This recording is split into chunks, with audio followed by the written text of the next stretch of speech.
Welcome to the First 40 Sports Show with the Goon Squad. He's the rapper, I'm the DJ. It's Icewater and Puma at you again this week. We're going to start out with hot topics. And I threw some topics in, Ice.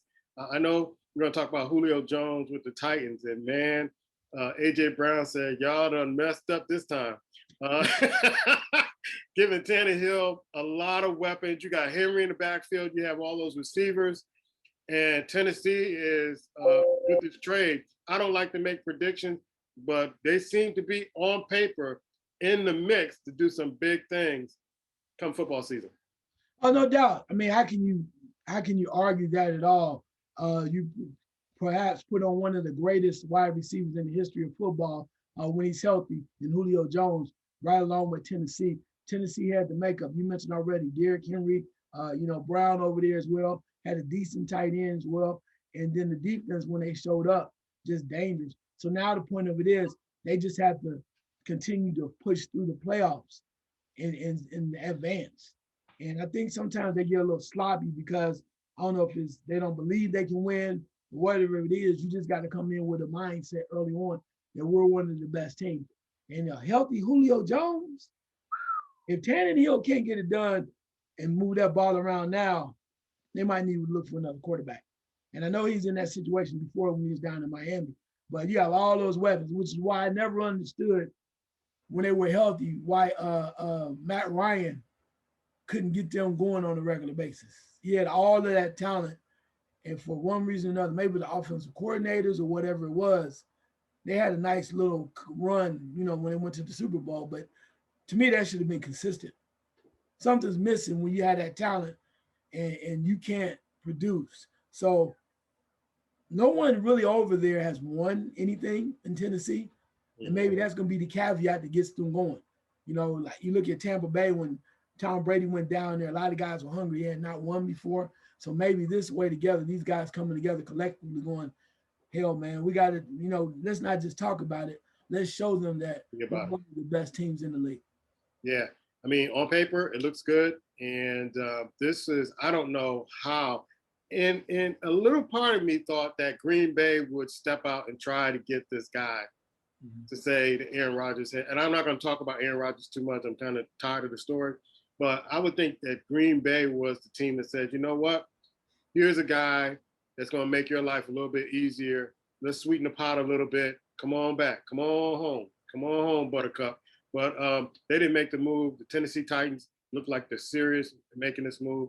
Let's go to the next story. Baseball, putting pitchers in check. Now, here's what I mean about trying to change the game to appease a group of folks that may not latch on to the game. We know there is a long tradition history of pitchers doing things to the baseball to make it move a little bit more. And I oppose baseball trying to change it now. It's almost like baseball knew this was going on, Ice. They knew this was going on. Now we're going to check it. And I just don't agree. What are your thoughts to it? And I understood the pitcher Cole with the Yankees. I understood it. He couldn't answer the question because it's like asking a magician to tell you how he did his trick.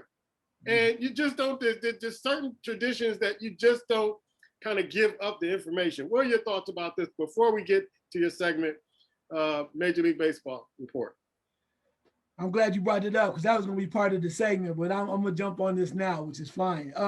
What's really bizarre about it is this has been going on for quite some time. You go back to the Negro brothers, right? Joe and Phil Negro doctoring stuff up. People always said Gaylord Perry had touched the ball. A lot of people doctored the ball up. But I think that with baseball's holier than thou attitude now, we went back to the point of with the Astros banging out the signals on the trash cans, sign stealing from the Dodgers, the Red Sox, whoever it may be. And I know this is now, it's like they're trying to follow the same regimen. And maybe they're doing it because people have been whispering, okay, it's too many no-hitters, right? Now the pitchers must be doing something wrong. So we got to check them because it's like, 5, 6 no-hitters. That's, that sometimes we only get 2 no-hitters in the whole season. So they had to go checking to make sure we're above board and everybody's on point. But as you mentioned, this has been going on for years. But it's been a great thing because they have allowed the offensive players, particularly the hitters, to do all kind of things. They wear armor now, right? Protect themselves. They're not fearful of the pitches for the most part. They're slamming the heck out of the balls. We've won through the steroid era and some other enhanced type situation. So they're trying to clean it. They trying to clean it up a little bit. But all of a sudden, when the pitchers are back on top and being dominant, here comes baseball again. And now it's like you got the teams don't even know. You know, one team says, "Oh, Dodgers said the Astros are cheating, right? They're banging on the trash cans and everything." Now the Dodgers are supposed to be one of the biggest culprits when it comes to this, the shenanigans about doctoring the ball. Right. And they don't have a clue. Now it's like, it wasn't us. But the Jarrett Cole response, who's now the one of the Yankees aces, was beautiful. They simply asked him, you know, have you ever used, it's a sticky paste called Spider Tack. And he said, have you ever used it? And he said, well, or anything like it. He don't want to lie. Right. Then again, he didn't want to say, yeah, because you think I'm cheating. But he's like, I don't even know how to answer that question. He said, I don't know how. He just says, all I know is from generation to generation, old school pitchers have passed down secrets to younger pitchers. Yeah. And it's happened over the years, and that's how you learn to pitch. And what's ironic about it now is that they're saying that they're going to be checking pitchers twice each time they play, each start, and then randomly. And I'm like, how far are you going to go with that until you finally say, okay, now we believe y'all? It's been going on. I'm truthfully surprised because one thing people don't talk about it is, and I knew this, I knew about this because I used to try to pitch. I knew they used to talk about that is why they have not stopped pitchers from chewing tobacco. Yeah. Because I had this thing that I believe, and I always said it, that somewhere or another when they, you know, and all this, they doctor, and some of them doctor that with that spit or whatever they doing with that. Because it's easy to do. I mean, people are like, well, what's on the ball? But you could easily just do something without it, you know, coming out. Because now they have it where they put chewing gum on it. I saw some of the way that they put that snuff and all that concoction together. It's nasty as heck. The pitchers could have been doing it for years. You talking about the old Vaseline trick behind the ear? Yeah. I mean, I grew up knowing all that stuff. Yeah. I knew it was part of it, but I'm like, well, that means that the hitters just gonna have to get better. And then they start letting the hitters wear the armor. Everybody start, a lot of people start taking the drugs and whatnot. But I'll say this. It's just another way of baseball trying to prove that they're above board. Things happen, man. Things happen. And now you're going to try to catch everybody. Now, my thing is you're not going to catch everybody. It's like steroids. There's still some people finding new ways to use these enhancing drugs or whatever they're doing, right? Same way with pitchers. They're going to run this for a while, I believe. And then all of a sudden it's going to go away. And they're like, well, they ain't checking no more. So let's go right back to So here's my thing, Ice, is that we talked about this maybe 2 or 3 weeks ago or 2-3 episodes ago about baseball speeding up the game. Now you're bringing this in. Isn't this going to take more time to kind of check these pitches and see what's going on? And so it's almost like this tug of war of baseball. My thing is leave it alone. Let it play out. But it's like, we want to speed the game up. We want to do this. Why don't you just talk to some young people and say, what is appealing or what would appeal to you that we can kind of change and compromise to make the game more engaging to a younger generation? I know there are younger people who do like it. I mean, I'm just sitting here watching the College World Series of men and women, and I'm intrigued. I love this part of the year when you can see that it's not as big as the March Madness tournament. That's an exciting time. So they're trying to speed the game up. Then they're putting this in. For me, I think it's window dressing to say to the public, oh, we're on top of things and we're going to check it and we're going to police it. But I think it's not going to amount to anything, in my opinion. I agree with you 100%. And that's why I think they're going to do it. It's showing you that we're making a valiant effort to make sure that we're keeping anything that's the ill repute type of actions out of our game, correct? But then at the end of the day, they're going to stop checking. And people going to keep doing back what they're doing. Baseball is an art, man. It's been that way for years.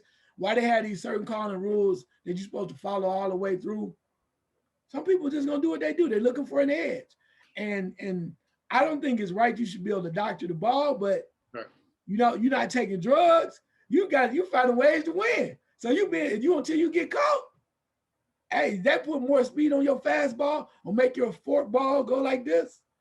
Hey, or to make your curve just a little bite just a little bit. When the batters are not afraid of the ball, you got to come up with something. I'm not mad at him. I appreciate Jared Cole for being honest and going, Yeah. look, I'm not going to say I never did it. I'm going to just tell you, I don't know how to answer that, which tells you, yeah, I did it, but not all the time. Yeah, it's like, pay no attention to the man behind the curtain. How do you tell a magician to give us your trade secrets? Tell me how you did that trick. Yeah, you don't. You don't. And then to the point of it is that as long as it's not hurting anybody, it's not doing any harm, and now you're trying to get caught. But it's like, well, you did something, I'm telling on you. Then they come back on me, find out I did something. So it's like, if you like, this is the old adage, just be careful, you let the first person, you can't throw stones, when you're just as guilty of something that somebody else has done.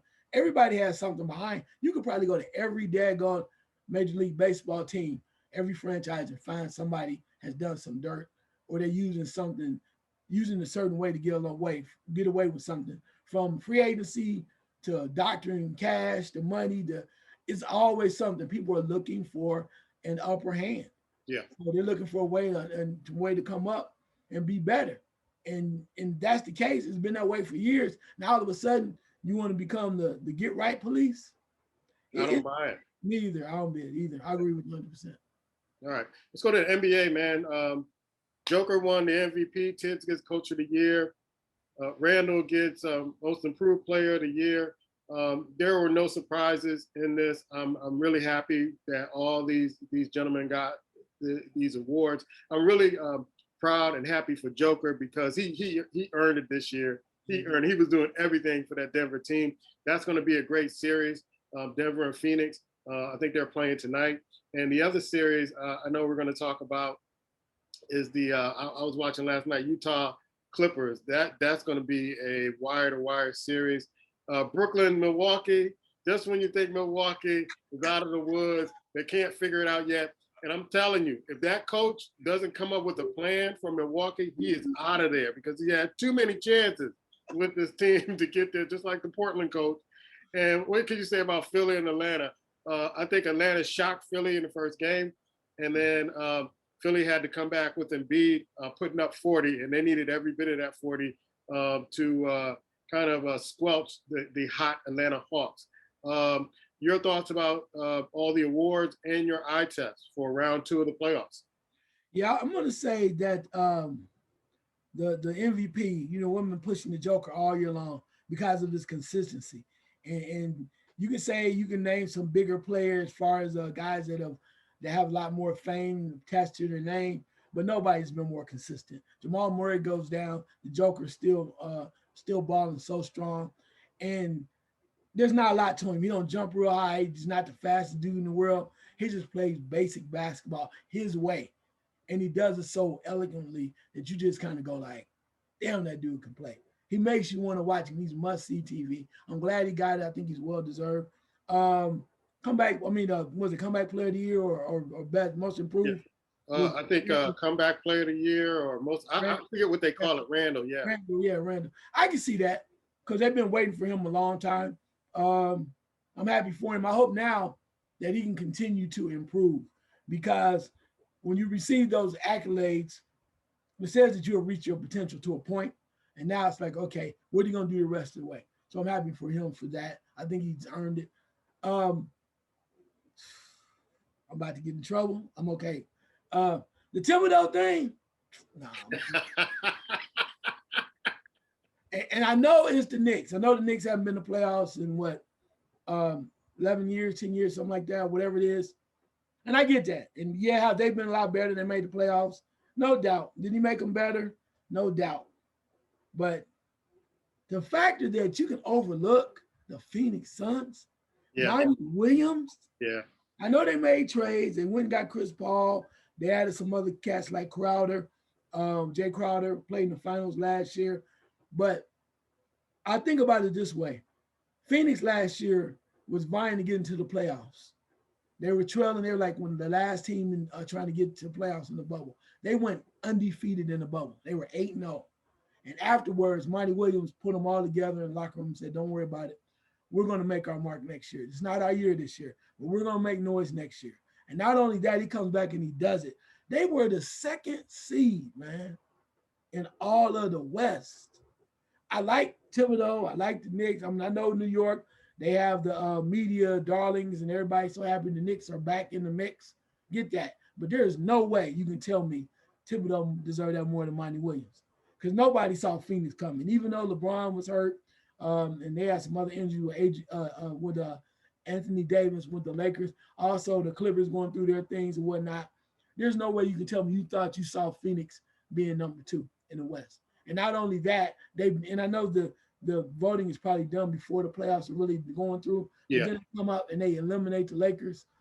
I'm sorry. I mean, no disrespect against Thibodeau, but there's no way Monty Williams is not even. He's not my coach of the year. The coaches gave it to him. The coaches gave him coach of the year. And this was the media. And the media, they're so in love with New York. Everybody wants New York, and that's cool. I'm happy for Knicks fans, but now when the coaches give it to you, they know. They come out every week, I'm sorry, and they play against you. Monty Williams, hands down. Yeah. I wouldn't have been mad if Monty Williams would got it also. I think he did a hell of a job with Phoenix. I think people did expect Phoenix to kind of be there because what they did in the bubble last year, or be in the mix, not second, but be in the mix. Nobody predicted that the Knicks would even make the playoffs, let alone be in that 4th spot in the East. Even though I feel that the Eastern Conference is a weaker conference, yeah, they still, what he did within 1 year and the moves he made and the players and veterans he put together and really bringing that tough-minded kind of mentality back to the Knicks in New York. I think he got rewarded with that. I truly did. And it's a bigger market. People saw the Knicks more than they saw the Phoenix Suns. So, but either coach, it could have went either way, and I'd have been like, yeah, they deserve that. I'll say this. Let me say this real quick. If Thibodeau had made them reach to the second seed in the East, then now you got my attention. Now you the coach of the year. It's only the regular season. It's only the regular season. Right. But I mean, coach of the year in the regular season. Yeah. If you get the number two seed, right? If you got the second best record in the East, that means you over Brooklyn, right? You over Philadelphia. Whatever it is. If you're number 2 seed in the East, you get that. Okay. Hands down. Number 4, as you said, with a weak in the East. Nah. Number 2, I'm gonna let you have that over Monty Williams. Now the Knicks really have moved up. Number 4, and you look at the East, it's like, yeah, that's just me, but that's just my personal opinion. All right. So watching the series, Atlanta and Philly, it seemed like Atlanta shocked Philly, but what they were able to do last night was to double Trey, force him into turnovers. He wasn't playing like himself or playing like he's very hot, been on his hot streak. And even though they lost the game, they got what they wanted. They got a split, go back home. And so I think that's going to be an intriguing contest. One player I haven't heard a lot from is Ben Simmons. Mm-hmm. You're hearing about Embiid, you're hearing about Curry, you're hearing about all the other players, but that's a player that's been touting, hey, I want to be the defensive player of the year, Embiid, MVP, but I never hear this team talk about championship. It's always individual accolades, but not championship. I'm really worried about Philly, and that's why I'm not really sold on Philly. And to lose Atlanta, which are more talented than, I didn't see that. Milwaukee and Brooklyn. I predicted last week that Harden would disappear, and you told me not to say anything last week about it when you called me. But somehow, some way, he found a way to disappear. I don't think he's coming back real soon with that hamstring. This is like the second time he had a hamstring. He was out for a long period of time. You have Green, who's out, that they say he might come back, but you still have the 2 horses out there and other players that are stepping up for Brooklyn. So maybe they're kind of, I always say, you know, if you win on your opponent's home court, if Brooklyn wins the next game, it's pretty much their series to lose at that particular point. Let's see what Milwaukee comes up with. Phoenix and Denver, these are kind of equally matched teams. I love how, if you're not staying up watching these games in the West, you're missing a treat. They're playing some great basketball in the Western playoffs, especially Phoenix. If you haven't heard of Devin Booker, I've been talking about and singing his praises for years, and I'm glad to see him get his shine. I'm kind of a little, I know CP3, and I've seen him before. Hopefully he stays healthy and contributes to this team. But the Clippers, I didn't think the Clippers were going to get past Dallas, but Dallas kind of folded. Their inexperience kind of let them down. And Porzingis, a lot of folks in Dallas now are saying he was supposed to be the number 2 guy with Luka, and he's not filling that bill. And so they may be trying to shop him out of Dallas after the Game 7 loss. But Utah, I'm telling you, man, when you watch teams in the playoffs, I kind of try to test the hunger of a team and whether they go through adversity. Can they come through adversity? And Mitchell is kind of willing this team through the playoffs. You see their big center going out blocking shots, just playing more inspired basketball. Utah is making me a believer, even though it's against the Clippers. They're making a believer. One of the statistics that I kind of pulled out in the game is the most playoff games shooting 25% or worse. And there are 6 people on this list. Number 1 is Bob Cousy with 13 games. Number 2, Tommy Heisen, 12 games. Number 3 is Paul George with 10 games. Russell Westbrook has 7. Dennis Johnson, 7. But Dennis was clutch. When you needed one, he could give you one, but the shooting percentage wasn't that high. And Shaves, number 7. Your eye test of the playoffs so far, what you're seeing, and what trends do you see breaking? Yeah, let's roll back the other way. Utah and the Clippers. I said earlier before a couple weeks ago that I think Utah is built to win a lot of games in the playoffs because they seem more complete than almost any other team, especially with Conley. The Clippers, we just didn't know whether or not the Clippers were going to survive Dallas. They kind of got pumped up last couple games and rolled it through. But I think the Clippers' biggest issue is and has been they don't play great defense. They don't defend the three-pointer well, and they get caught up as their offense as three-pointers. When you have 2 significant guys that can go to they're what we call three threat, they're 3-position threat type of players. So they can take you to the basket, they can shoot the 3, or they can do the pull-up jumper. That's Paul George when he's ready, and definitely Kyrie, not Kyrie, but Kawhi Leonard. So when you have that, you're supposed to use that to make other people better. And they just keep getting stuck on a lot of things. Not saying they can't beat Utah, but their efforts sometimes it's like they get stuck in thinking they can throw a Hail Mary like they did against Dallas and find a way to win. But Utah has a lot of things. Donovan Mitchell playing real well. Got the big center over there as well. And then, too, when Mike Conley's available, along with some other guys, they come to play. I think they're better unit overall. We'll see how it plays out. Moving on to Denver and Phoenix. What a great matchup. Phoenix beat the big bad wolf down in the Lakers. And now Denver is like, we may have all our pieces, but we might be able to hang with them. And it's really funny because Phoenix got rid of the Lakers. Now Denver is like, what can we do to move forward? It's like, what team is going to find a way to get it done? We got the Joker doing this thing with Chris Paul and Devin Booker. It's almost like 2 teams that you like, well, are they really supposed to be at this point? Right. And they're still they're not the number 1 teams. So they're both scrapping and fighting. I think it's going to be a dynamite series. And you have to ask yourself, who's going to step up to that point? I think a key for Denver is going to be, can Michael Porter Jr. be consistent the rest of the series? I think that's going to be major for them. And Phoenix is not going to quit. Overall, because of the Joker, Denver may have a little upper hand.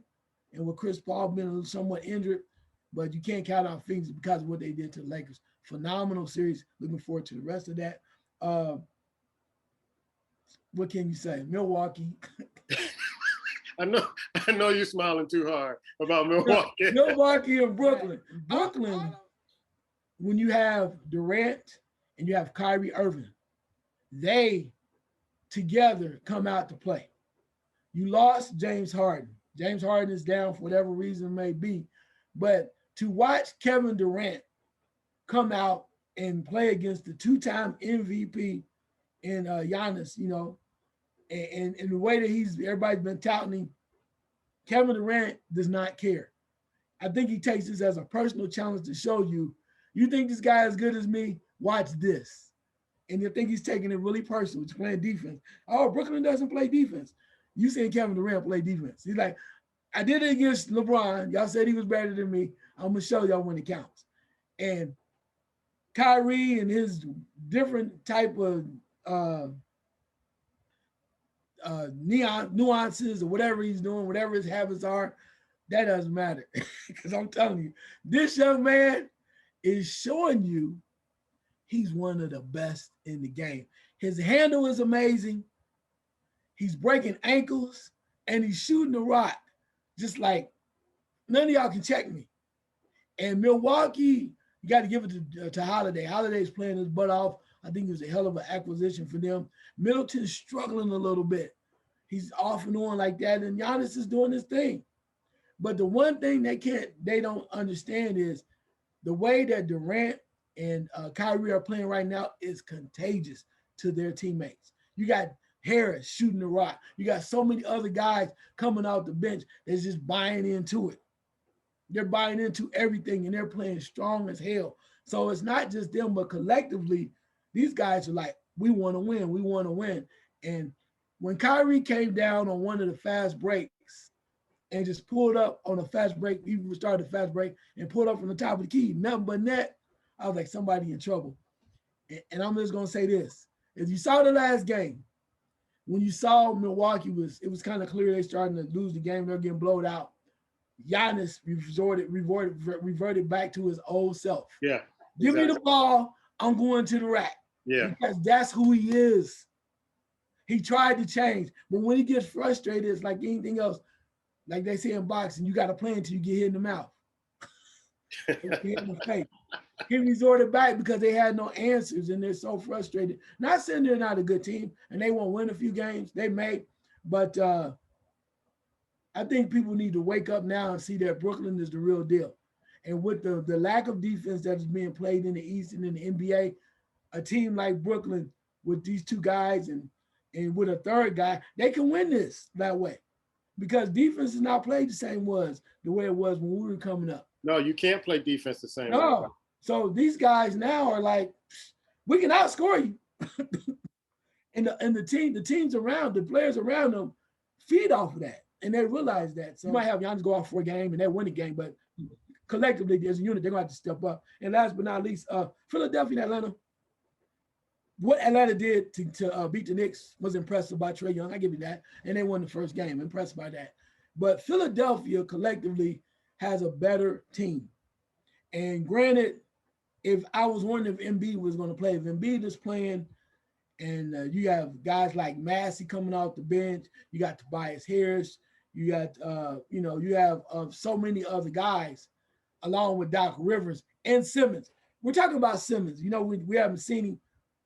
Simmons just needs to fill a lane, play some defense, grab some rebounds, and move the ball.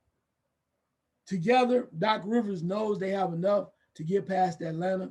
They let Trae Young do it. He's going to have a couple games where he just goes off. But as a team overall, I think Philadelphia is going to find a way to get that done. Just because they should, because they don't match up well. Atlanta doesn't totally overall. The one guy I thought would play better, and I think he played better the first series. And I think with the right coaching, Nate McMillan can get him pumped up, can be a major asset, is Clint Capella. I always liked Capella. I felt like they didn't use him properly in Houston. But I think Atlanta's young. Even if they don't advance, they probably went further than anybody really thought this year. Yeah. Philadelphia is supposed to be moving on because with Doc Rivers and what they have right now, they deserve to be in the Eastern Conference Finals. If they don't make it, then they're going to be looking at Doc like, you did it again. You fell short. So I think he's going to be looking at that. They know that this is the team that was built to be in the Eastern Conference Finals. Overall, when you see these trends, though, the one thing I'm seeing too is I don't understand how many of these star athletes are missing free throws. I was like, Luka Doncic. I like, dude, you scoring all these points, you can't shoot a free throw. Yeah. I mean, Paul George, so many others that struggling from the free throw line. I don't get that. Yeah. I really don't get that. You can shoot threes all day, you can go to the rack, but you're struggling with the free throws. I think that's something that maybe it doesn't matter to them. They're gonna get other shots, but it's the reason why they call them free. Yeah. It's not like you're a big guy with the biggest of hands. It's a different game, totally different game. But yeah, I was watching the game last night, and Paul George, it was like the crowd started chanting, and it almost like it got into his head, and he couldn't hit a crucial free throw. And let's look at Giannis. Yeah. When they put the clock on Giannis, they won't let him do that no more. That was the funniest thing in the world to me. They put the clock on one while he was waiting. But it's like, dude, you're like 2-time MVP. You can't shoot free throws, and you can't shoot them within 10 seconds. It takes you longer than 10 seconds to shoot them. Yeah. I think it's in your head. And Yeah. it's taking you that long to do that. Get up there and knock them down. I don't know what Karl Malone was wearing. It seemed like his caretaker is dressing him these days. Bro, take the jersey off. Dress like a man. Just that's all I gotta say. But anyway, another NBA story. I don't know how this guy keeps getting talked about as a coach and replacing coaches at different places, but Mike D'Antoni name is rising again with Boston, Portland, Orlando, and then Indiana just fired their coach. He may be rumored there. I don't understand this fixation on Mike D'Antoni. He really hasn't accomplished anything in the NBA, and he's with Brooklyn now. But I don't know, man. What is it with this guy? He keeps getting talked about when there's a coaching vacancy. I'll say this. Mike D'Antoni may not be the guy that's going to get you to the NBA Finals, but he has a way that he runs offenses that with that players that are very capable of being able to score. He has a way to get them to a point where the system works well. Because I think behind the scenes with just Brooklyn team, the way that they're passing the ball, moving around, he does have a hand in that. But there are a lot of worse coaches out there than D'Antoni. The Van Grundys. Yeah, I mean, I'm just saying there are a lot, and you get a team like, you imagine him with a team like Indiana, right? Mm-hmm. For the longest time, a lot of people were saying Indiana needed to break that team up and get rid of Oladipo, get rid of Sabonis, get rid of the big fella in the middle. And now the president, Kevin Pritchard, that fired the coach after 1 year was like, nah, we're going to keep our core. We just need somebody to know what the hell they're doing. Because the coach that they had after 1 year had never really been a head coach except only in the G League, but they signed him anyway.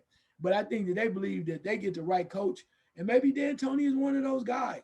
Maybe some other guys will come along. We talked before about Jason Kidd, who may not take that job. Chauncey Billups had the opportunity. Maybe that's the way that it goes. But D'Antoni, he can coach. He just, if you're looking to try to go to the championship, he's not your guy. So what's the point if you're getting a coach and he can't take you to the championship? But how many people are there that do that? I want to find the right guy to do that if I'm an organization. Okay, there's a lot of teams that want that too. Yeah. Let's be real. I mean, come on. That's what everybody says. But ironically, let's be honest. So they come out. Go ahead. He hasn't proven it in the few teams that he had with the Knicks, with I think he was with Portland at one particular time. Mm-hmm. Am I mistaken?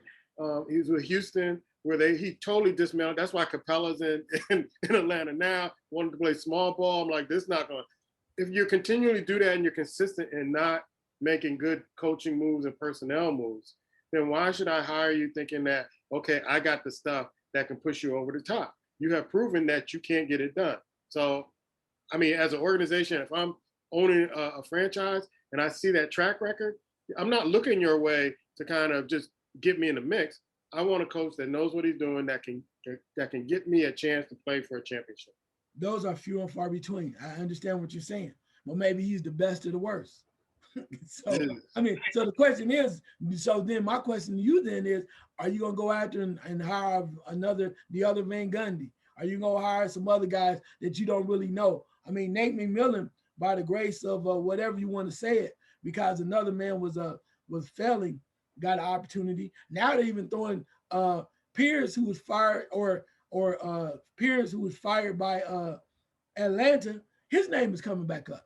I'm like, well, if you couldn't do it in Atlanta, how the heck are you going to be able to do it somewhere else? That's my point. Right, but retread. But then you want to let Jay. I mean, then they're talking about, well, Jason Kidd wasn't this. Jason Kidd struggled. Okay, you had to decide who is the best, perhaps, or the worst, because the best coaches have jobs. Can we say that? The best coaches have jobs. So now you got to filter in between some assistant coaches that maybe have not had opportunity. You don't know there. Or you're going to go with some head coaches that are maybe weren't right in the right position, in the right situation. So it's hard. I mean, everybody wants that guy that's going to take them to the next level. OKC. I mean, that's why you have retreads.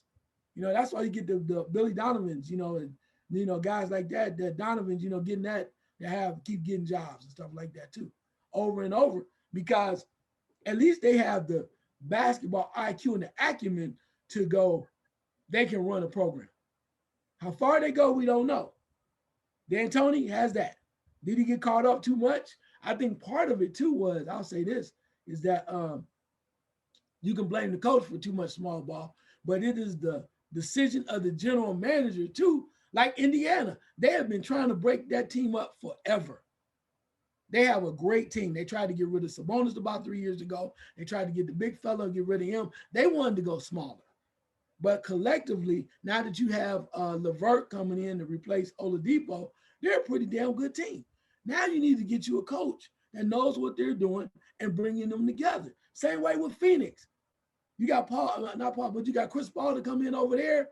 Nobody knew. Everybody said Chris Paul was too old. They won't get it done. Second in the East in the West. And you can say they were injured, but how many teams will be able to still take down the Lakers led by LeBron? That comes with coaching. It comes with the front office folk working, and then a chemistry that a guy like a Chris Paul and collectively with the coach can bring together. That's a lot of different pieces. So we just can't go one person or one group is going to do it all alone. When you see a guy that can bring that together, that's what you got to roll with, and that falls on them. So you can say about the small ball in Houston, but for a while, Houston was in the Western Conference Finals, losing to the eventual champions, the Golden State Warriors. I mean, they were saying the same thing way years ago in Cleveland. Cleveland had Ron Harper, and they had a great team. They were losing to the Bulls, and they're like, well, we got to do something because we keep losing to the Bulls. But hell, everybody was losing to the Bulls.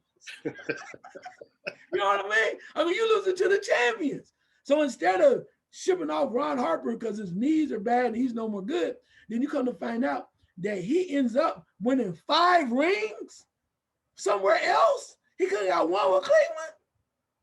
All I'm saying is you have to really look at this where you have to make smart decisions. Just because you're losing to the champions, like with Houston, they should have made some more changes where they got maybe another nice small forward or somebody to compliment them. Same way with Portland right now. They fell in love with Melo. Melo did a great job, but when they needed Melo, like recently, he was nowhere to be had. That's why you're seeing Damian Lillard talking about entertaining. I want to go somewhere else. You get tired of losing, but you need a coach that has the acumen to bring a program together and help along with the general manager to support it. That's why Miami was able to do what they did. You mean to tell me, as I get off of this very quickly, imagine Philadelphia 76ers with Jimmy Butler now. Mm-hmm. But you had some immature kids in Philadelphia that said he was taking too many shots. But he goes the next season and goes to Miami and goes to the finals. I don't know. I think it's a collective thing. So before we start, throwing daggers at somebody like that, I mean, you have the right to say whatever you want to, but I don't think D'Antoni is as bad as coach as everybody point him out to be. Should he be in the finals? Did James Harden and those guys let you down again in the Western Conference Finals? But they made the Western Conference Finals. Don't you think OKC will let it be in the Western Conference Finals? Think the Bulls want to be in the finals? Detroit wants to be in the Eastern Conference Finals. Hey, it's better than sitting at home watching it. Don't you think the Knicks, now that they got a real coach and moving forward for 10 years, would like to be in the Eastern Conference Finals? Yeah, I guess my thing is show me something new. Show me something new. Okay, I get that. Enough with the retreads. I'm gonna go with the Major League Baseball report. I already stole some of your thunder with the hot topics about the pitchers being put in check. What you got on the baseball report, man? Yeah, just real quick, man. We're gonna jump in these stands and let you know what's going on. American League East, Tampa is still leading that division by a game and a half over Boston. Yankees have fell back a little bit, 6.5 back, little troubling there, but you know how they are. They have all that talent. They'll turn it around sooner or later. Toronto is 7 behind in the East. In the Central of the American League, Chicago White Sox are leading that division, leading Cleveland by 4. Kansas City is trailing by 7.5 games. Interesting by the White Sox. Keep hearing about all of the drama and whatnot. But I know the people in Chicago, the White Sox fans, are happy as hell because it's been a while since they've really been able to toot their own horns that they've been winning again. So what can you say in that aspect? Oakland is still leading in the West, the American League, by a game and a half over Houston. Seattle's trailing by 6.5. Got to give it up to Oakland, playing that small ball, finding a way to get it done. We will find out, can they hold on to the postseason. We got a long way to go before we get to that All-Star break, of course. In the National League East, the New York Mets still maintain a 2.5 game lead over the New York Mets. Mets, despite all their drama, still finding ways to win. Philadelphia's only 4 back. I like to see them with a nice push.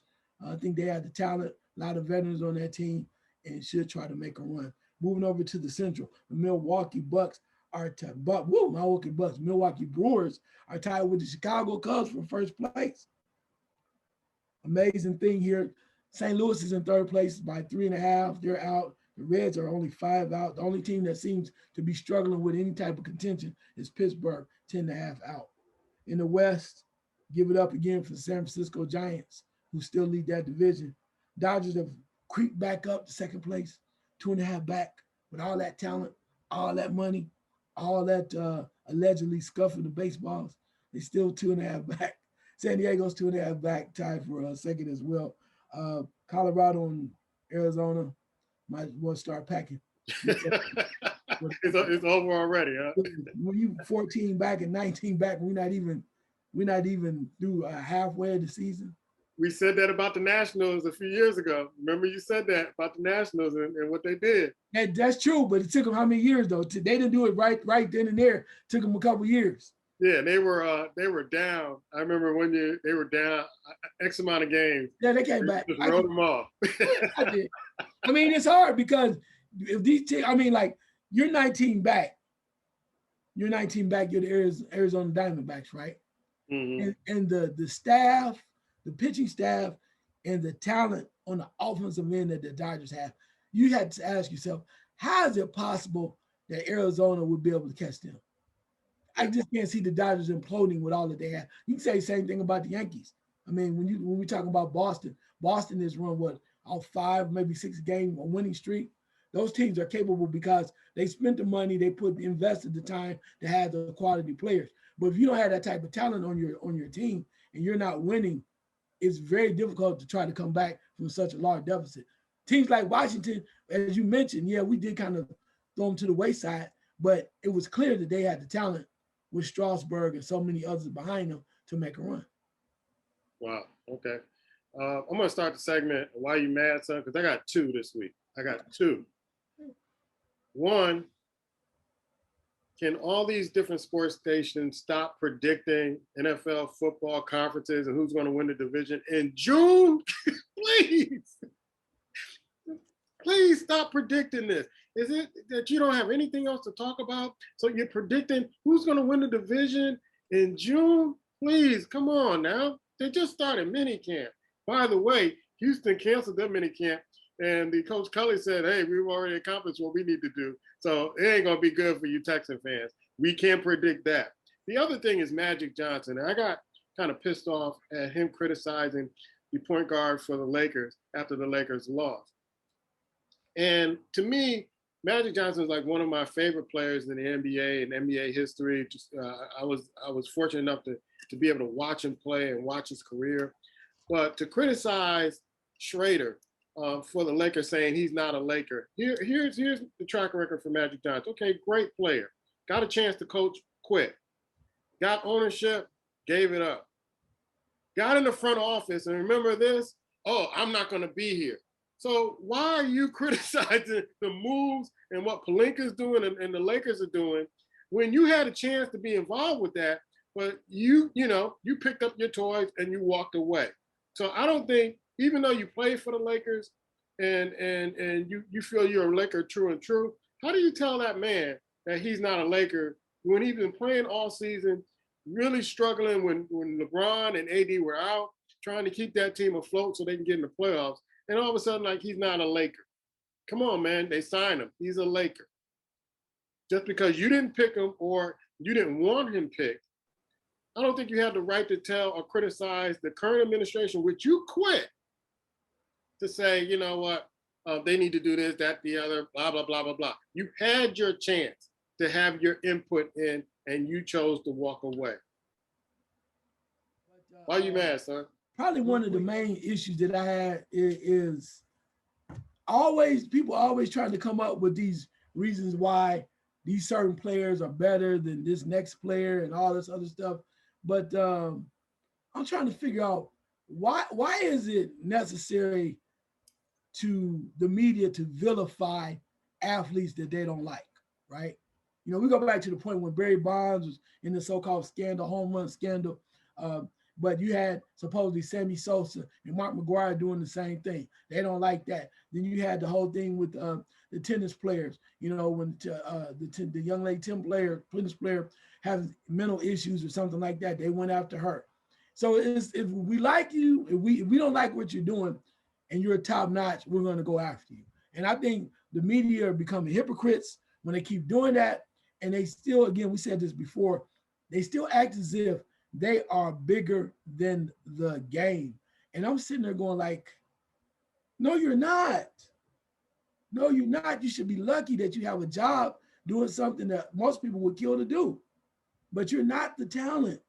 And once you realize that and recognize that, then you will be okay. You must understand that you are not the talent. Yeah, I agree. I totally agree. Let's go to boxing and UFC. I didn't watch the exhibition last week. So if you want to talk about it, that's fine. But I did find a clip where they said that Floyd kind of gave him the 1-2, and the guy was out on his feet, and Floyd kind of holding him up to keep him in the fight. So people won't say, oh, this is a scam, wasting my money. I did hear that there were some issues with getting the fight, but I didn't see Chad Ochocinco. I think I saw some memes on Instagram. I purposely didn't want to watch the fight. It seemed like Floyd got us again as far as, hey, I'm legalizing robbing banks up in here. You keep giving me the money, so I'm gonna keep taking it kind of attitude. And I'm not spending a dime on it. And then you have the return of Nate Diaz. That's all I want to see this weekend in UFC 263. They interviewed him on ESPN. Of course, they had the bleeper machine ready to go when he went off on other things and why he hasn't fought in the last 2 years and everything. But I'm looking forward to seeing the return of Nate Diaz. Your thoughts on the fight or the exhibition? I keep slipping up. The exhibition that you saw last week. Yeah, well, the exhibition proved to be an exhibition. And that's okay. That's okay. But Floyd Money Mayweather has a way of attracting people to the screens and spending their money. And he showed you that he's no longer a boxer. He showed you that he's an artist now. Because he just didn't throw a lot of punches. This guy was big and he hit Floyd a couple of times, but it was clear to me that Floyd could have done more damage, right? And I went back and saw that clip too, where he hit him with the 1-2, and the guy was leaning all over him. Floyd was holding him up like, don't go down, don't go down. Don't go down, don't go down. You gotta put on a show. Wake yeah, up. Yeah. So, But I'll say this, and I said I think this proves my point when I mentioned the fact that it's an exhibition, and this is what you're gonna get. It's you. We are seeing stuff that we normally would not see. You have a man that's 5'8", 5'9", 155 pounds, with his largest weight ever is he'll come in the ring, fighting a man that's you know, six, whatever he was, 200 pounds. I mean, there was a large weight discrepancy. And I think these exhibitions, basically, these fantasy island type of fights are things that you normally wouldn't see. So you wouldn't see Mike Tyson fighting Roy Jones, right? Right. Now you get it. You wouldn't see whatever. Now Evander Holyfield is coming back, a 60-year-old Evander Holyfield coming back. Okay, all these different things that you're seeing are exhibitions because you normally would not see them because they're too damn old or whatever it is, they're past their prime. But because you want to see it and you want to be entertained, this is your opportunity and your chance to see fantasy, an exhibition of the greatest level, along with a little weed on the side, and a little hip hop. That's what you want on the side to entertain you. So you get entertained. Floyd told you what it is. He told you from the beginning. I'm no longer a boxer. I'm just doing this because I'm entertaining people. So if you mad at Floyd, be mad at yourself because you bought it. You bought into it. He told you. And making just as much money as if he was in the ring.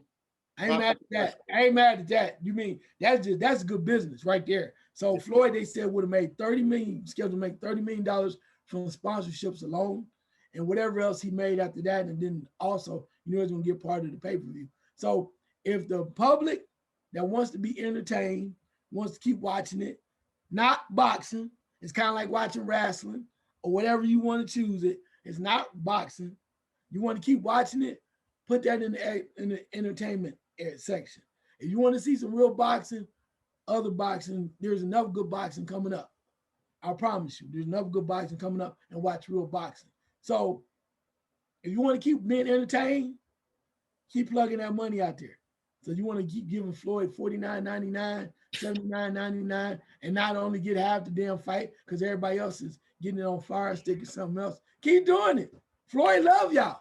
In fact, I love him because he's so modest. Comes out and go, I want to thank everybody that came out and supported us. And if you like me or you don't like me, just the fact that you watch, I want to thank y'all. I love y'all. Of course he love y'all. He keep giving me money. Keep buying Lamborghinis, wherever the hell he buying. Of course, why wouldn't he love? He love everybody. But he's an entertainer. So just keep this in mind. The next time he comes up with an opportunity to fight, it's an exhibition. He's not fighting. He's not a fighter. That time has passed him by. He is now an entertainer. You won't be so upset, and you get what you pay for. Brother, as the stylist said, let the sideshow begin. Hurry, hurry. Yeah. Step right on in. And you fools keep stepping right on in. Yeah. Wow. Hey, wow. That's what it is, though. But when you mentioned, too, about the UFC, Nate Diaz, that's my guy. I love Nate Diaz. I just hope he's in shape. I haven't gotten a chance to see.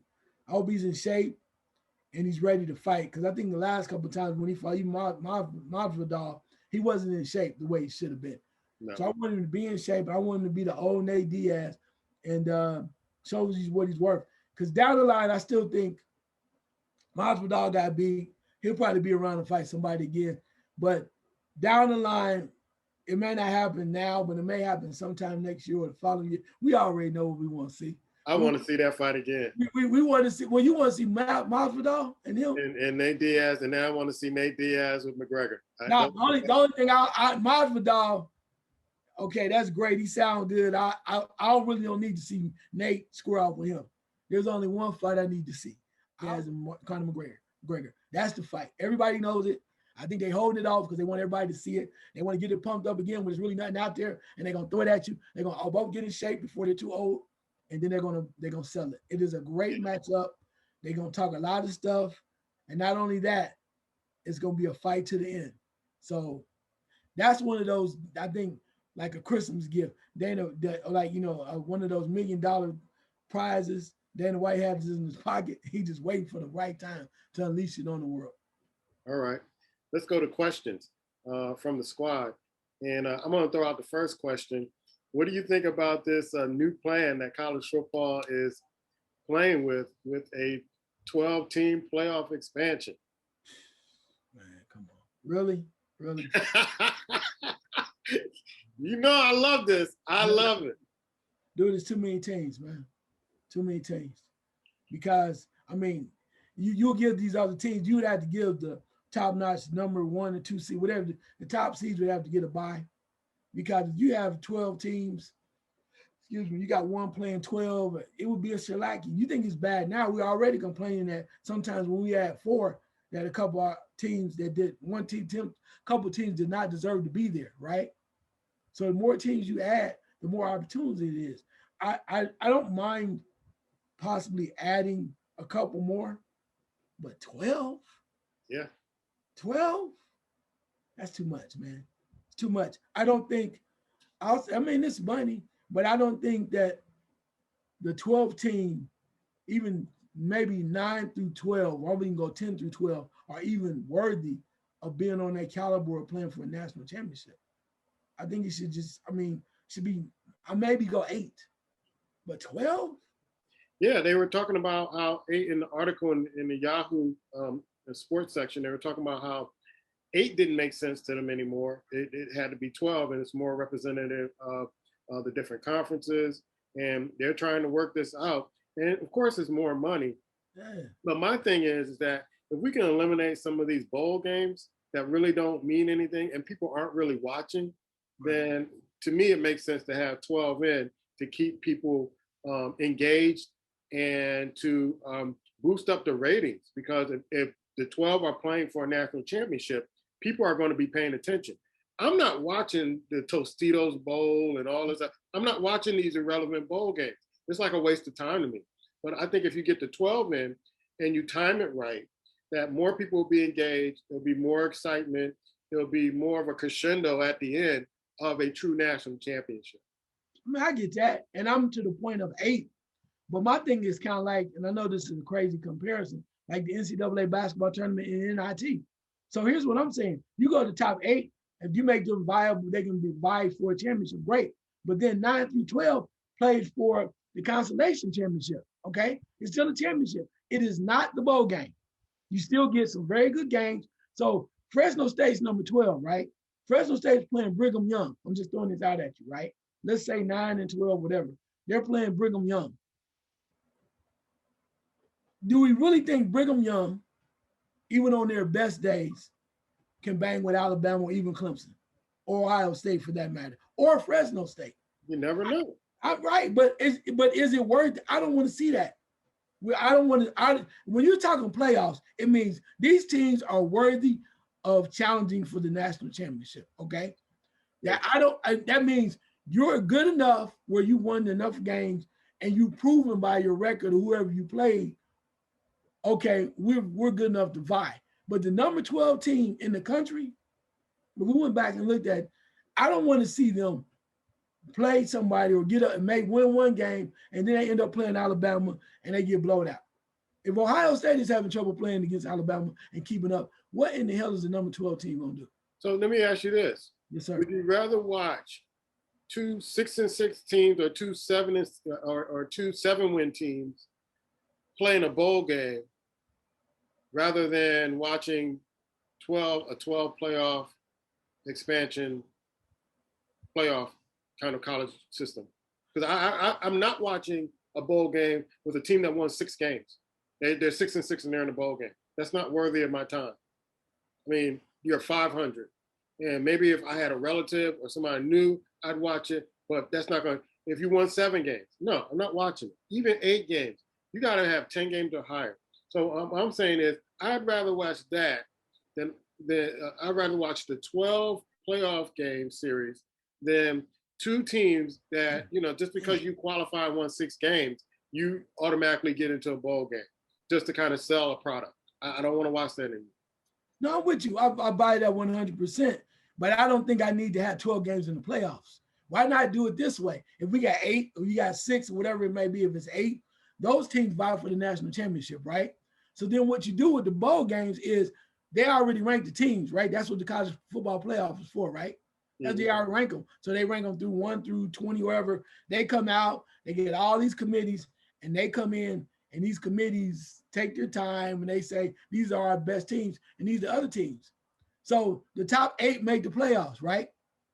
Now you take the other bowl games and you rank the teams that are 8, 9, 10, 11, 12, whatever you want to, they play in the bowl games.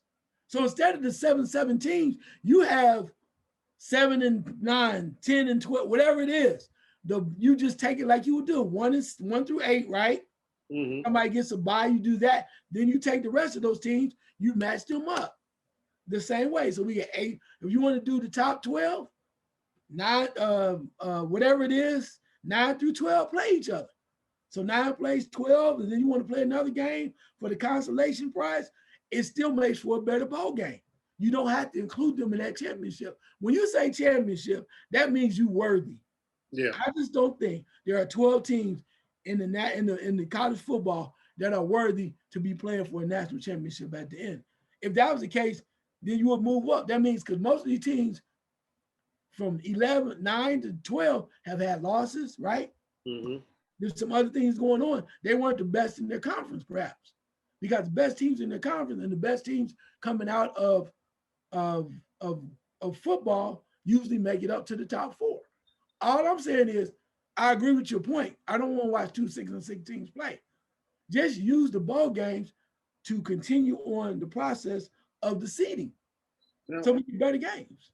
One of the things that I will say about teams that, maybe the 12th team aren't deserving to play the number 1 team.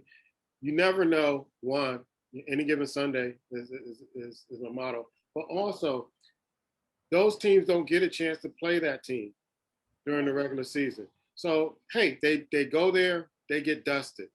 Now, as a coach on the team that got dusted, like, this is where we need to be to compete. So we're coming back faster, stronger, harder next year. And the reason why I reference that is because I remember being in high school playing for a team, and we played the number 1 team in the state. We played the number 3 team in the state and the number 1 team. We tied. I think we beat the number 3 team, and we played against the number 1 team, and they just beat us down. But the coach was like, "This is the level we need to get to win a championship in the state." And maybe 2 or 3 years later, my old high school team, I graduated by that time, won the high school championship in number 1. So my thing is that I think it's for these teams, sometimes they don't get to play the number 1 team, but when they do, okay, this is what the number 1 team looks like. This is how it feels to play against that. This is what I need to learn from this. I think it will make it more competitive over time, not the first 2-3 years, but over time that, okay, we played the best of the best. We know what to expect. We know how to train. We got to work harder. I think that will be better for college football than just eliminating those teams, looking at the eye test saying, there's no way they can win. There's no way they should be there. I think it will improve different college teams other than Notre Dame, because they get skunked every year. They're not going to improve. They make a lot of money. But that's my thing with it. Is like, if you never get to play them, how do you kind of test yourself against the best and then come back in later years better? I agree with that 100%. The only thing I have there, though, is that you mentioned about the 12th team or whatever in the country getting the opportunity to play, to see where they're at, right? My only thing there would be, look, if that's the case, it's important. You got to win all your games. Because the one thing that the committee is showing you, that you win all your games, we're going to consider you, right? We're going to consider you. Let's say Utah goes undefeated. You go, damn, their schedule didn't look all that great. But if Utah wins all their games and they win their games convincingly, the game that's on their schedule, they're going to get a look. Years ago, they didn't look at them. So win your games. When that 12 team won 2 losses, I'm sorry, I don't feel some kind of way for you. You got to win your games. If you win your games and you find yourself in number 12 and you're undefeated, and the committee says, well, they're undefeated, but we think they're the 12th best team, that doesn't usually happen anymore. They kind of changed it up. If you win, and as crazy as it may sound, because we know that we've laughed about it before to the point where some of the, I wouldn't say that this is basketball, but some of the teams that you mentioned, well, not the Colgates of the world, but some football teams that have been out west, have done well, they get recognition early in the season. Yeah. But what happens? They lose their games. Yeah. Late, win your games. If you win, you get a better opportunity. I'm with that if they win. But you can't, if you're number 12 in the country and you're 11-2, you don't belong in the playoffs. You just don't. That's just me. If you're 11-2, you win, okay, let's change it up. And I think maybe with the playoffs, they go, we only want undefeated teams, or we only want so many teams. Let the year decide. Teams, or maybe one loss, and that's it. Yeah. Let the year decide where we're at. Okay. If we sit there, we go, okay, well, we got 8, 11-1 teams, or whatever, 12-1 teams. So maybe we need to go to eight teams now, because we know who's the best. Okay. But we got a team that's lost 2 games, 3 games, and it's been a rough year. 9-11 has 2 losses. How you need to vie for the championship? You can't even win. You lost 2 games in your conference. Yeah. I mean, we think you're pretty good, but you're going to play against Alabama? Yeah. You got 2 losses? I mean, let's just say Minnesota. Minnesota, everybody likes them, or even Northwestern. Northwestern had 2 losses in their conference and lose the conference championship. They're like number 12. Do they belong in there and they're going to play Alabama? I don't know. We'll see. I'm looking forward to this. But let me go to your question. That was a great debate. Oh, yeah, no doubt. Well, my question is, we have like 4 different openings in the NBA. Boston, Indiana, Orlando, Portland. And I want to see, if you can, just give me a candidate that you think would serve each, with either ones that if you can, serve each particular position well, the job well. That's pretty tough. But one name that I know we talked about in the past is Becky Hammond. Yeah. I think she needs to get a shot. If Pop is dead set on staying in San Antonio and he's not going to move, I think San Antonio will be losing a great coach in Becky Hammond. I've always liked Jason Kidd. I thought he should have stayed coach with Milwaukee. I did not believe in this coach, and now you know why. I did not believe in this coach coming in with Milwaukee. I thought Jason Kidd had that team going in the right direction. Chauncey Billups' name has been coming up for the Boston job. I also think that I think he would fit with the Portland job also. So I think Jason Kidd would fit with the Portland job. I'm not sure about the Boston job with Jason Kidd. And you got a couple of players who want to get out of there. I like Becky Hammond. And another person that's been talked about is Sam Cassell. But I'm looking at the college ranks also. And some of the professional players that played in that coach in the college ranks, maybe step into the NBA.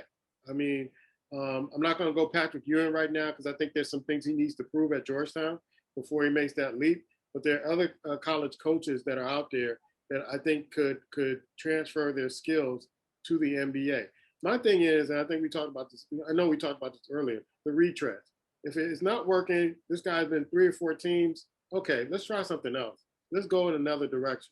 Because if you're going to get the same thing warmed over, then 3 or 4 years down the line, you're going to be looking for somebody else.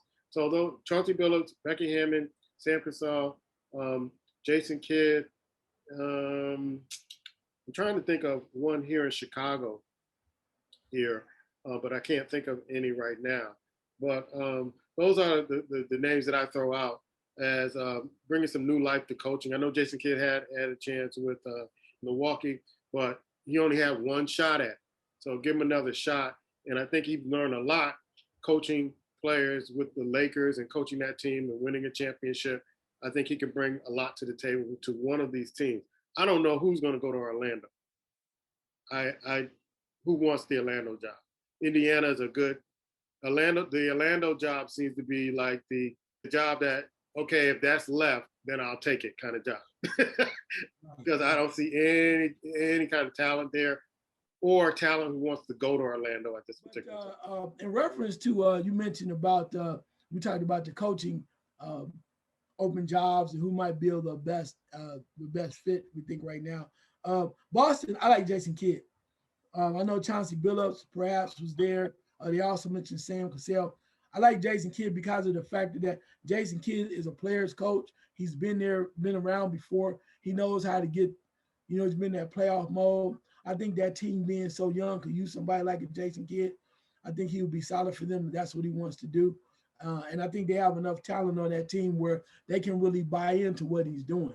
And I think he was the guy because you played on that level and you play and you've been the guy who's played on that level and been in those chances and those certain situations. I think he'd be great for that job.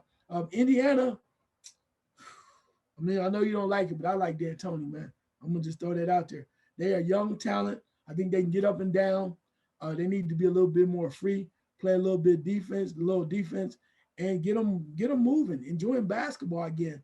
And you had that strict disciplinarian and Nate McMillan there before, right? They had the one good coach in there that really knew a little something about. He really wasn't a real coach to get the respect of the players. Mm-hmm. So they let him go after 1 year. So hell, why not let D'Antoni come in here? He's coached superstars. A lot of people love him. If you play for him, you really like what he does. I think he'd be perfect for Indiana. Orlando. I think they probably need to go back closer to home. Somebody that really, maybe like a Sam Cassell, somebody that really understands what it's like. They've been there. They got some younger players. Sam Cassell, I think, kind of got a raw deal early on because he's really young when he had the opportunity. Chauncey Billups, I like to see that too. But I think those two guys will really need to have solid staff to really push them up into a good place. You know what I mean? I think they really need that. So they had good, solid staffs behind them. Guys like who's still around the league. I think he's still in Phoenix now. Assistant coaches like Randy Ayers, former Ohio State coach. You need to have good assistants around you that keep pushing you and then you know that things are working well and can take some things together for you too. So I like that as well. Portland, I can see Chauncey Billups out there too. Mm. But they really need somebody that understands how to get guys, to motivate guys, keep them pushing along. I tell you, this is crazy. They would never do it. But you might as well take a chance at it. If he would be willing to maybe change, not so much be so strong on his philosophy, I think Portland would be a great job for Mark Jackson. Mark Jackson? Yeah. Oh, man. Yeah. I know Black is going to be watching this later like, no. Yeah, well, right. But I mean, if you're going to, here's what I'm saying to you. If you're going to go out there and give a guy that really understands the game and really, if you're going to keep the core, you're going to keep Damian Lillard, because now they're talking about making a trade, maybe trading Towns, picking up Towns and letting go of making a trade for giving up Nurkic and also giving up McMullen, doing that. But if you keep everything together, you need somebody that's going to be able to help that team the way that it constantly consistent that it is right now, the way it is consisted of the players and maybe a few more additions to move them to another level.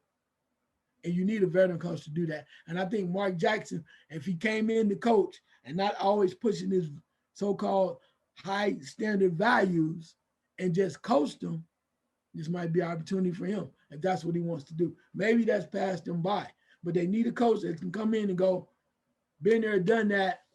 Here's what you got to do to improve. Yeah, I get you. Okay. I'm not going to touch this story with Nick Saban. We'll talk about it during the college season. He gets a 3-year extension. He'll be coaching till 2028. I think he'll leave right after that because he's getting up in age. And what else can you do at Alabama that he's done? But last second shot, sir. Yeah, I should have put that as my question, but I'm going to go and talk about it. I read the article where it talked about female coaches really getting a shot. You mentioned earlier about Becky Hammond, and then also they've been talking about Kyra Lawson, perhaps maybe get a shot in Boston. And I'll say this to you. Do I think they have the opportunity? Should they receive the opportunity to be head coaches? Yeah. And it sounds good when you say it, rolls off your tongue. We're equal. We want to say that they're equal and they're deserving of the opportunity. Okay. But until I see an NBA coach hire a female, I'm not buying it.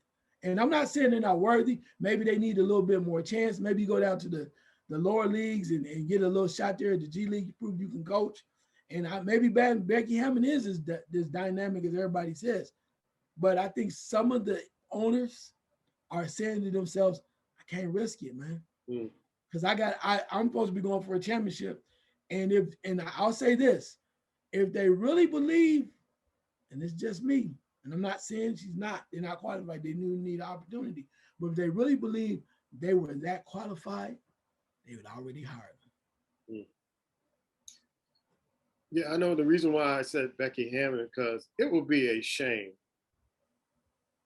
to take somebody like a Bill Laimbeer or a Derek Fisher out of the WNBA and then put them in head coaches in the NBA when Becky Hammond's been putting in the work on the NBA level. It would be a shame. Now, Fisher had a chance. He blew it. So why not give Becky Hammond, who has proven herself worthy of coaching men? So, you know, it's a tricky situation. I do agree with what you're saying with the owners, saying, I just can't risk it because I don't want this to implode, Mhm. and then I have to clean it up later. Mhm. This is the last second shot. We haven't heard Deshaun Winston's name in a long time, but rumor has it he wants to go play in Denver. Think Denver could use him? I think so. So all this stuff is kind of dying down. People were talking about Miami. They were talking about all these other teams. And then all of a sudden, the Denver Broncos, by way of one of his past teammates saying, hey, this guy wants to come play in Denver. We should make this happen. It should be interesting. An interesting few months before the football season where he lands, because the Houston Texans, to me, are just dead in the water right now. That's our show. We'll be back next week. Black will be back next week with the WNBA report. We will see you later. Peace. Stay tuned for overtime.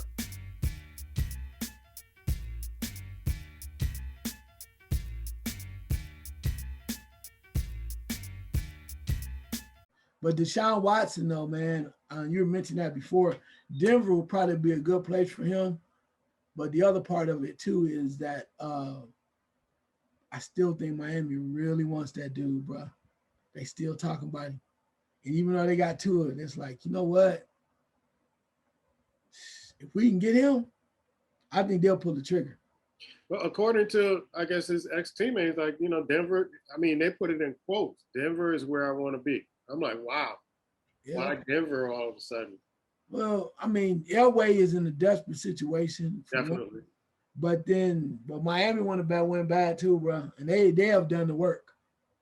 I think they would have a better opportunity to work down in Miami than he would with Denver. But you never know. You never know. But I like Miami.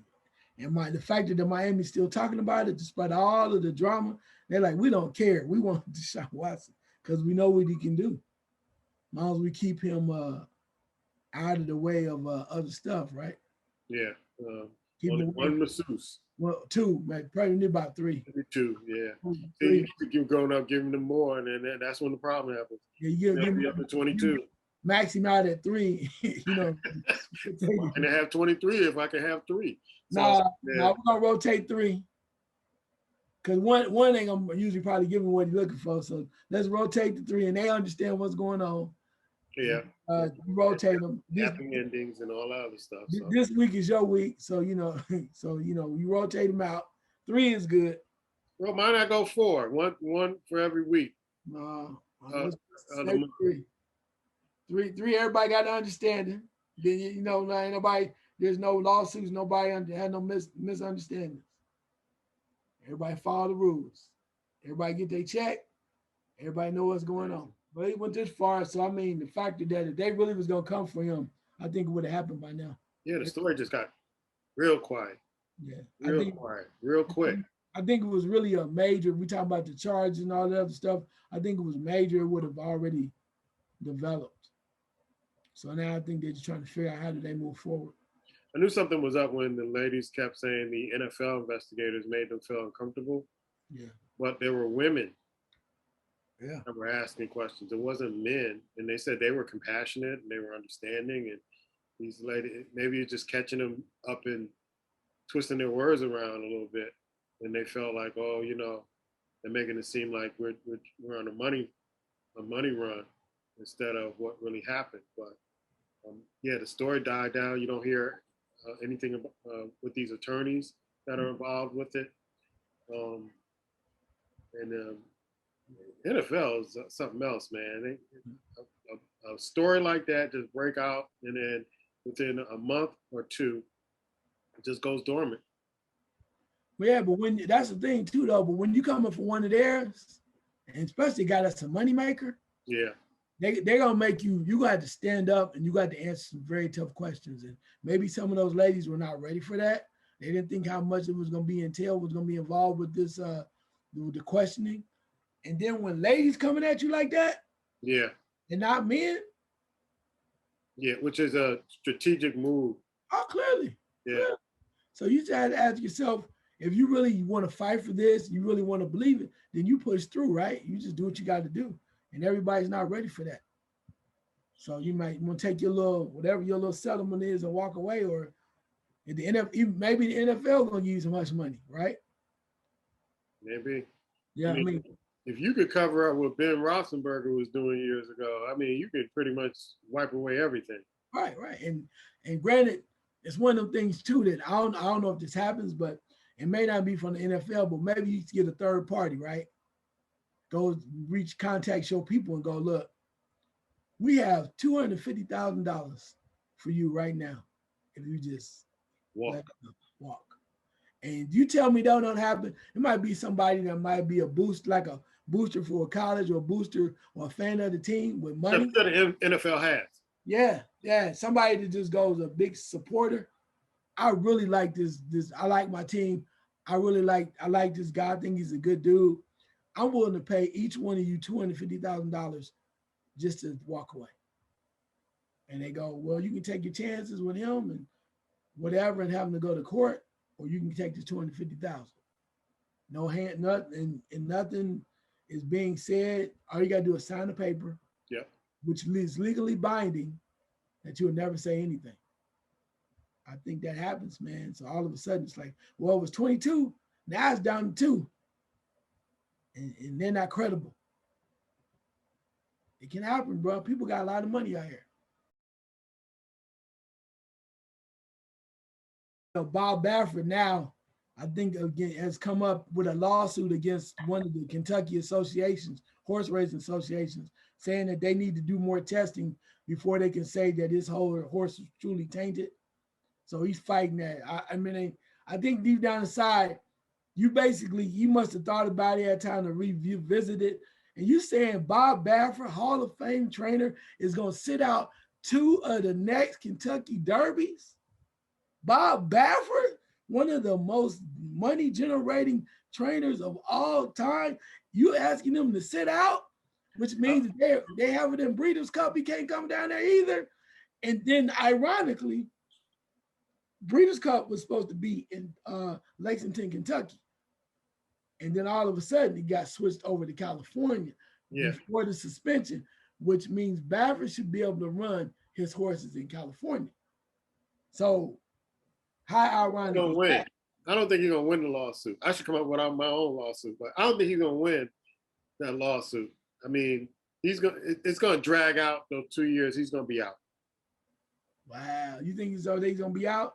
I think he's gonna be out for 2 years. I mean, they did 2 testing samples, and you couldn't pass it. I mean, that's it.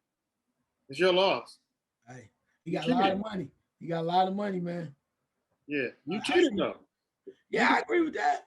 I agree with that. You can use all that money for legal defense and all that other stuff. I think he'll just be wasting money. Take your 2 years, go sit down, go race in California. Come back 2 years later. Dude, you know how big that is, though? Yeah, I know, but you got caught cheating. I think he's going to push forward to see how far he can go. I think he's going to push forward to see if they will break. Maybe they'll come to an agreement or something. Because when you look at it, you're asking, and granted, is it worthwhile? Is it worth the suspension? 2 years he had to sit out the Kentucky Derby, which is the creme de la creme besides the Breeders' Cup when it comes to horse racing, one of the greatest trainers of all time. So let me ask you this. Does horse racing need him, or he needs horse racing? Oh, he needs horse racing. Okay. Horse racing. Take your 2 lumps Come back 2 years from now. You got cheated. You are not going to mess up the integrity of horse racing. You're not going to do that. I'm sorry, Hall of Famer or not. You're not going to mess that up because, you know, you got some murmurers and like, you know, I mean, I'm not an avid bettor, but, you know, a horse wins, they cheated. I'm cheated out of money and it wasn't much money, but I'm cheated out of money. Like, what the hell's going on here? So, you know, I'm not inclined to bet on the next Kentucky Derby because there might be some shenanigans there. Horse racing don't want to lose that. Right. That's true. I agree. That's why, I mean, I agree with you 100%. That's why Churchill Downs did what they did. Because they don't want to risk it. They like, look, you suspended. Well, that's why the Kentucky, whatever the horse racing federation in the Kentucky decided to do what they did because they want to make sure that it's clean. They want people to come back. And they don't want you to feel the same way. You know, if you white, they want you to come back and bet again. Yeah. A lot of people, they say what you want to. People still love to come and bet, but watch the Run for the Roses. But if I see his name on there, oh man, here we go again. You know, I may bet on that horse because I know he's cheating. All the money goes to him. And, you know, and somebody else. So yeah, it's a bad deal to me. And they got to do what they got to do to protect the integrity of the sport. Regardless if he's a Hall of Famer or not, how much money he has, doesn't matter. Take your 2 lumps, go sit down, come back with another horse. Stop cheating. Like the Trump of horse racing, man. Yeah, my money gonna buy me out. All this other stuff, or the craft of horse racing. My money gonna buy me out. I'll just buy this strip mall, and they're my employees. I should do whatever I want to do. I rolls, bro. Now these days, you know. Racing, where would it rate with other spectator sports and what you want? I mean, they have 3 big races every year. So those are their 3, the playoffs, the Super Bowl every year. You don't want to hurt that because any other part of the year, people aren't paying attention to horse racing unless you're an avid bettor or you follow it. But those are the 3 times a year where people kind of look at horse racing where it takes precedent over other sports and people will watch. Why would I hurt that? Because this guy is butt sore because we caught him cheating. Yeah, I'm with you. I mean, it's gonna be interesting to see how it plays out. We got 2 years, and like I said, we'll see how are they gonna cave, are they gonna stick to their word, or they gonna go, well, we reduced it to some other stuff, just not the Derby. He can sit out this and sit out that. So we have to stay tuned on that one. But you're right, they caught him, but the fact that he came back with this lawsuit is like tells me he don't want to give up. No, you don't want to give up. He got the money to do it. Go ahead and spend your money. But bottom line, you got caught cheating twice. I mean, they tested twice.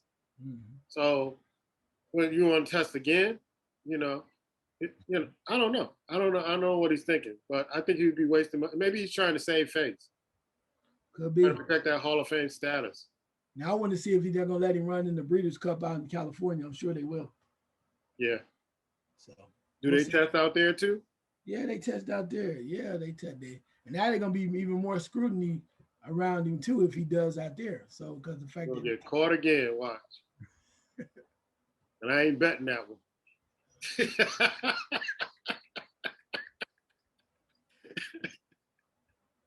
I want my money back, man. But wait a minute now, you gotta tell the people you said you wasn't betting, but you did bet the Belmont, didn't you? Yeah, I did. Did you win? Just like a little bit.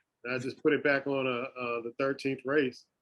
You lost it all. That was on you though. Sometimes you just gotta walk away, man. You got. I want my money. Hey. I tried to hook you up on the 12th race, and then you put it right back on the 13th. You gotta take your $12 and walk sometime, right?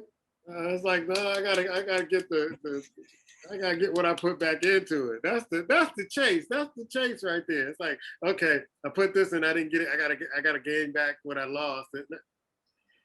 You know, that's how people get addicted to that stuff, man. I'm done. for now.